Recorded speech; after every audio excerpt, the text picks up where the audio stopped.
পানিহাটিতে যুবক যুবতীর অবৈধ সম্পর্ক নিয়ে সালিশি সভা কাউন্সিলরের ওয়ার্ড অফিসে। যুবক ও তার দিদিকে মারধরের অভিযোগ কাউন্সিলর ও তার অনুগামীদের বিরুদ্ধে। খড়দহ থানায় অভিযোগ দায়ের, অভিযোগ অস্বীকার কাউন্সিলরের। পানিহাটি 25 নম্বর ওয়ার্ডের অন্তর্গত এলাকায় এক যুবক যুবতীর মধ্যে অবৈধ সম্পর্কের অভিযোগ ওঠে। সেই অভিযোগকে কেন্দ্র করে সালিশি সভা বসে ওয়ার্ড অফিসে। সালিশি সভায় ডেকে যুবক ও যুবকের দিদিকে মারধর করার পাশাপাশি হেনস্থা করার অভিযোগ ওঠে কাউন্সিলর ও তার অনুগামীদের বিরুদ্ধে। যুবকের দিদি জামা কাপড় ছিঁড়ে দেওয়ার অভিযোগ ওঠে কাউন্সিলর ও তার অনুগামীদের বিরুদ্ধে। খবর পেয়ে ঘটনাস্থলে আসে খড়দহ থানার পুলিশ এসে যুবক ও তার দিদিকে উদ্ধার করে খড়দহ থানায় নিয়ে যায়। কাউন্সিলর ও তার অনুগামীদের বিরুদ্ধে খড়দহ থানায় অভিযোগ করে আক্রান্ত যুবক ও তার দিদি।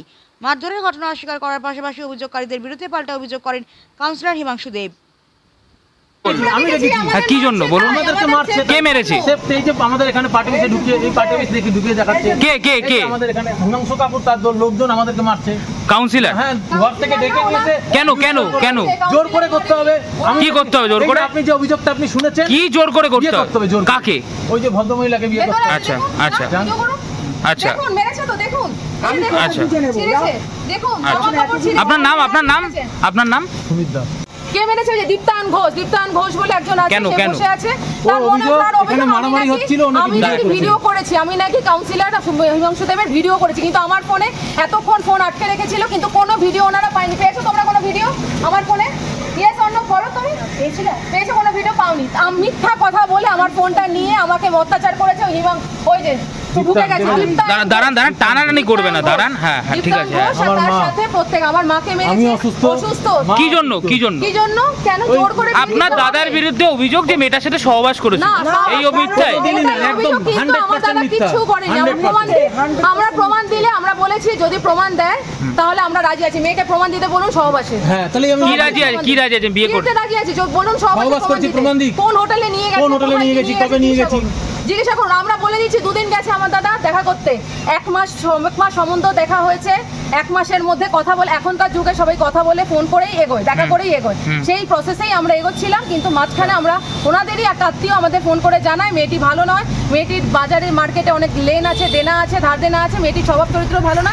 তারপরে আমরা বুঝতে পারি যে মেয়েটি সত্যিই ভালো না। আমরা সেই জন্য বিয়ে থেকে পিছিয়ে আসি। আপনার নাম? অঙ্কিতা দাস। আমাদের এখানে থাকি জয় বলে একটি ছেলে। হ্যাঁ, আমার পাড়াই থাকে, ওয়ার্ডে থাকে। তো একটা বিয়ে ঠিক হয়েছিল বলছে রানাঘাটে একটা মেয়ের সঙ্গে। হ্যাঁ, মেয়ের বাড়িওয়ালা আমাকে ফোন করেছিল যে আমাদের এরকম বিয়ে ঠিক হয়ে গেছে, আংটির মাপও দেওয়া হয়ে গেছিলো, মেয়েটার শাখা করতে যাবে। দিন দিনতে ছেলেটা ফোন করে রাত্রি 1টা অবধি কথা হয়েছে, আগামীকাল বিয়ে। তখন বললো যে আমি বিয়ে করতে পারবো না। কেন বলে আমি মেন্টালি বিয়ে করতে চাইছি না।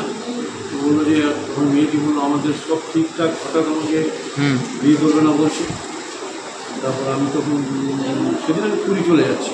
আমি পুরী থেকে ফিরি, তারপর তুমি আসো, আমি ছেলেটিকে ডাকবো, দেখে জিজ্ঞাসা করবো কী হবে না হবে। তারপরেই আজকে সকালবেলা মেয়েটি এসছে একটা বান্ধবীকে নিয়ে এসে বললো যে তখন আমি ওদের ডাকলাম ছেলেটিকে। তার আগে ছেলেটি 3বার বিয়ে হয়েছে। আচ্ছা, এই ছেলেটি 3বার বিয়ে করেছে তার আগে। আচ্ছা, সবই বউ আমাদের কাছে অফিসে এসে ওর বিরুদ্ধে, ওর ফ্যামিলির বিরুদ্ধে, ওর বোন মায়ের বিরুদ্ধে অসংখ্য এলিগেশন, যেগুলি আমি ভাষায় বলতে পারবো না। হ্যাঁ, আজকেও ডাকলাম, ডেকে বললাম যে কী হয়েছে তোমাদের দুজনের মধ্যে, মেয়েটা ছেলেটা একসঙ্গে বসে কথা বললাম যে তোমরা দেখো নিজের আলোচনা করে মিটিয়ে নাও। হ্যাঁ, ছেলেটা কিছুতেই বিয়ে করতে চাইছে না, মেয়েটাও বলছে না আমাকে বিয়ে করতে হবে। মেয়েটি শিক্ষিত মেয়ে, MA BEd। আমি বললাম তাহলে পুলিশকে জানাই। শেষ পর্যন্ত পুলিশের হাতে তুলে দিলাম। মানে ছেলেটি কোনো সহবাসের সঙ্গে লিপ্ত হয়েছিল মহিলার সাথে, এরকম কোনো ঘটনা? সেটা হচ্ছে মেয়েটা অভিযোগ করেছে যে ওর সঙ্গে মেলামেশা করেছে দীর্ঘদিন থেকে।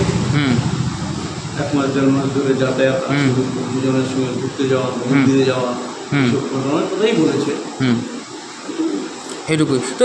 বলছে যে অপরদিকে যে জয়, তার বোন বলছে যে তাকে মারা হয়েছে পার্টি অফিসের ভেতর ঢুকে। এগুলো কি বলবেন? এবং তাদের গালে যে দাগ রয়েছে সেটা, সেই বিষয়ে তারাও তো অভিযোগ করছে। মেয়েটার সঙ্গে বোনের ঝগড়াঝাটি হয়েছে। মানে কোন মেয়েটা? যে মেয়েটা রানাঘাট থেকে এসেছিল, তার সাথে ঝগড়াঝাটি, তাকে মারতে গেছে। ও দুজনকে যতক্ষণ পেরেছি আমি ঠিক আছে। আপনি এখন কি চাইছেন, কি করা উচিত, প্রশাসনের কাছে কি বলবেন? পুলিশের হাতে চলে গেছে, পুলিশের আইন অনুযায়ী যা যা হবার হতো। আমার তো চাওয়ার কোনো ব্যাপার নেই। আমি মেটাতে গেছিলেন ঝামেলা দুই পক্ষ। আমি চাইছিলাম দুজনে আলোচনা করে যদি মিটে যায়। ছেলেটা কিছুতেই বিয়ে করবে না, সেটাই চেয়েছিল আমাদের কাউন্সিলর, উনি সেটাই চেয়েছিলেন। বলতে দিন ওনাকে। ছেলেটাও আমি চাইছিলাম দুজনে মিউচুয়ালি আলোচনা করে দুজনকে একসঙ্গে বসিয়ে যদি মিটে যায়, কিন্তু ছেলেটাও কিছুতেই বিয়ে করতে চাইছে না, মেয়েটাও কিছুতেই ছাড়বে না, ও বিয়ে করবেই। তখন তো বাধ্য হয়ে পুলিশের হাতে দিলাম, পুলিশ যা ভালো বুঝে করবে। মিলন লজ অ্যান্ড ব্যাংকোয়েট হল নদিয়া জেলার চাকদায় এই প্রথম অত্যাধুনিক স্বাদে সুসজ্জিত ও শীততাপ নিয়ন্ত্রিত মিলন লজ অ্যান্ড ব্যাংকোয়েট হল। আপনার যে কোনো মাঙ্গলিক অনুষ্ঠানের জন্য আজই যোগাযোগ করুন। মিলন লজ অ্যান্ড ব্যাংকোয়েট হল, রঞ্জনপল্লী, চাকদাহ, নদিয়া। রিলায়েন্স ট্রেন্ডসের ঠিক ওপরে মিলন লজ অ্যান্ড ব্যাংকোয়েট হল। আমাদের যোগাযোগ number 7001262902। Milan lodge and banquet হল।